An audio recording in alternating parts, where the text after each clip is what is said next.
Today we will discuss long-term storage for seeds. Ingredients you will need are seeds. For this demonstration I'll be using pumpkin seeds, a pan or other flat surface for drying in the sun, a container, either glass or plastic, powdered milk, a tissue, and string. Step 1. Take your seeds and place them on the pan or other flat surface and spread them out to a single layer. Once the seeds are in a single layer on the pan, you want to place them in direct sunlight.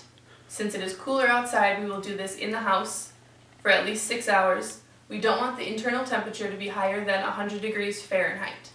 If you do this in the warmer months, you may want to put them in the shade if you do this outside to ensure that the seeds do not get too hot. Our ultimate goal is an 8% moisture in the seeds to ensure that they do not mold during storage.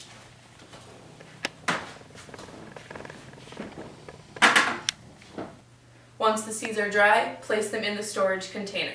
Storing just the seeds in this container will have them last about 4 years in storage. The optional drying pouch is made with the tissue, the powdered milk, and the string. The tissue is what holds the drying material inside the container so that whatever material you use does not end up on the seeds. Powdered milk is your best option as it will absorb the most moisture, but you could also use rice as that absorbs moisture quite well.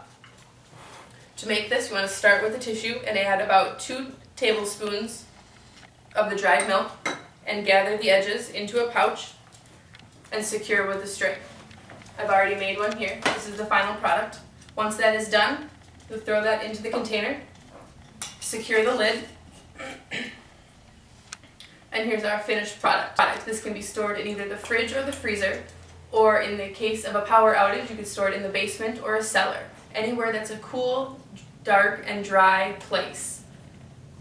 The optional pouch will last about 6 months to 1 year. If you want to extend the length of the storage, you could replace the pouch as you see fit to remove any moisture that may have entered the jar.